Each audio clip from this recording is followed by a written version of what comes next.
कृष्णस्यासीत् सखा कश्चित् ब्राह्मणो ब्रह्मवित्तमः विरक्तीन्द्रियार्थेषु प्रशांतात्मा जितेन्द्रिया।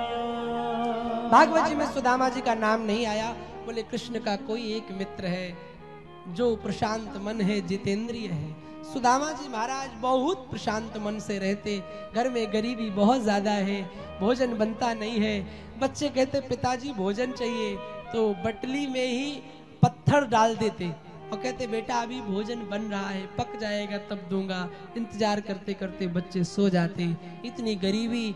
एक दिन संत आए, संतों ने कहा प्रभु, उनकी पत्नी सुशीला थी, कहा ये किसका घर? का सुदामा जी का।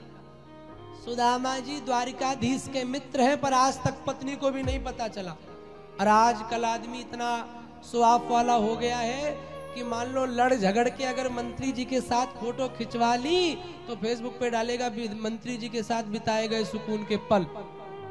और मान लो झूठे कप के पास पहुंच गया कहीं, जो छुटका नेता है वो फेसबुक पे डालेगा विधायक जी के साथ चाय पर चर्चा। तो हमारे भक्त ऐसे नहीं है। ऐसा है कि नहीं? सच बताओ, दुनिया स्वाप की जिंदगी है। तो कथा तो बहुत मजे, मैं बहुत बढ़िया कथावाचक हूँ, सच बताओ तो बड़ी रोचक है। लेकिन अब क्या बताऊं, वो बारिश ने ऐसा बिगाड़ दिया, इतनी अच्छी कथा, ये प्रसंग है सब। तो कोई बात नहीं, अगले वर्ष हमारे जिलाध्यक्ष प्रतिनिधि आदरणीय ने ये कहा है कि अगले वर्ष कथा होगी और ऐसे ही होगी। सब कुछ यही रहेगा, संस्कार चैनल रहेगा और सब कुछ रहेगा। तो अगले वर्ष बारिश भी नहीं होगी, इसलिए ऐसे पांडाल की व्यवस्था की जाएगी। सब हमारे विधायक जी, हमारे जितने भी राजनीतिक लोग हैं, सब मिलकर के आयोजन को कराएंगे बलरामपुर में। और जहाँ की राजनीति इतनी बढ़िया हो, जहाँ की राजनीति धर्म नीति से जुड़ी हो, वो राजनीति सदैव राम नीति का कार्य करती है। तो ऐसे सबके लिए हमारे पलटू राम जी विधायक, इनके लिए भी तालियां। और माननीय विधायक जो तुलसीपुर से आते हैं, इनके लिए भी तालियां। आदरणीय तिवारी जी के लिए भी तालियां। और जिनका मैं नाम नहीं जानता हूं, छोटे बड़े रूप से जिन्होंने भी सेवा दी है, सबके लिए जोरदार तालियां। तो जो यूट्यूब पर देख रहे हो, तुम भी घबराना मत। यूट्यूब पर और सी भी कथाएं पड़ी हैं, तुम वहां जाके देख लो। आज यहाँ रात ज्यादा हो रही है, समझ रहे होगे आप लोग, ठीक है? हाँ, देखो मैं अपनी कमी नहीं बता देता हूँ जो प्रॉब्लम होती है। कल सूरज आ रहा था तो मुझे डिस्टर्ब हुआ, तो मैंने बता दिया। देखो हाँ, मैं एकदम ऐसा वक्ता हूँ, पल्लू झाड़ लेता हूँ अपना। हाँ, भाई मेरी गलती नहीं। तो सुदामा जी की पत्नी को पता चला कि कृष्ण द्वारिकाधीश के मित्र हैं, तो कहा द्वारिकाधीश से मिलने जाओ। भगवान ने कहा कि सुदामा जी ने कहा कैसे जाऊं? खाली हाथ। देखो 5 जगह खाली हाथ नहीं जाना चाहिए। कहा? मित्र के घर में, कन्या के घर में, गुरु के घर में, मंदिर में और कथा में। 5 जगह कभी भी खाली हाथ नहीं जाना चाहिए। गुरु के घर भी जाओ कुछ लेके, मंदिर में जाओ कुछ लेके, कन्या के घर जाओ कुछ लेके। खाली हाथ पहुंच गए, सासू और ताने देगी, याकू पिता आवे 1 दर्जन केला भी ना ले सके, ठीक है? तो कहा क्या लेके जाऊं? तो चावल दिए भगवान। और उस चावल में सुशीला ने एक पत्र लिखा, प्रभु बहुत गरीबी है, 1 मास 2 पाख में 2 एकादशी हुई। 1 मास 2 पाख में 2 एकादशी हुई। मेरे घर गोपाल जू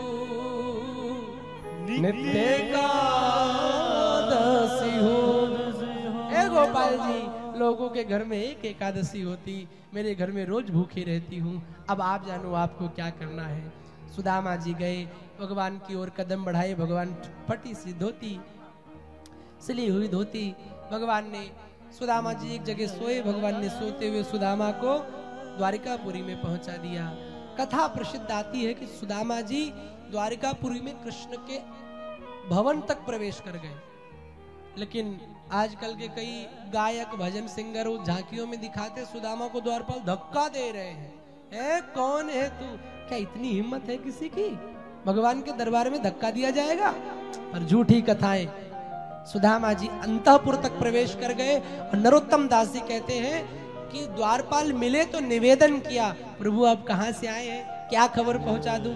तब कहा कि बता दो सुदामा आए हैं। द्वारपाल गए, कृष्ण से निवेदन किया कि ऐसा एक ब्राह्मण आया है, आज तक देखा नहीं, कैसा? बोले ऐसो विहाल बेवाइन सु। ठाकुर जी को परिचय सुदामा जी का बता रहे हैं कि सुदामा, एक कोई ब्राह्मण आया है, बड़ा गरीब है, धोती फटी है, सिलटी है, धोती फटी सिलटी दुपटी, और पायो पान को नहीं सामा, द्वार खड़ो दुज दुर्बल, रहो चकुसो वसुधा विराम, पूछत दीन दयाल को नाम, बतावत आपनो नाम सुदामा। जैसे सुदामा का नाम सुना भगवान भाग खड़े हुए, हाँ मित्र सुदामा, अंदर लेके आए, आसन पे बिठाए, रुक्मणी जी पानी लाई, पानी हटा दिया, आंसुओं से सुदामा जी के चरण धुलने लगे, खूब स्वागत किया। मित्र मेरे लिए क्या लेके आए हो? जब वैभव मित्र का देखा, सुदामा जी ने पोटली छुपा ली, कैसे चावल दूं?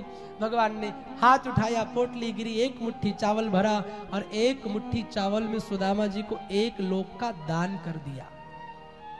दूसरी मुट्ठी भरने चले, रुक्मणी ने हाथ पकड़ लिया।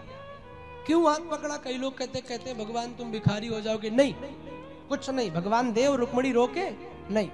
भगवान रुक्मणी ने इसलिए हाथ पकड़ा कि प्रभु ये संत के घर का प्रसाद है, क्या अकेले पा जाओगे, हमको नहीं दोगे? रुक्मणी जी ने भी खाया। उसके बाद सुदामा कृष्ण बैठे, बड़ी बड़ी बातें हुई। सुबह श्री सुदामा जी महाराज अपने घर की लोग चले। जब अपने पुरी में आए तो क्या देखा, सब नगरी बदल गई है, पंडितानी गायब हो गई, झोपड़ी थी वो टूट गई, महल बने हैं। सुदामा जी चक्कर में पड़ गए, ये कहाँ से आ गया, महल कहाँ से आ गए, सब छोड़ो, पंडितानी कहाँ चली गई?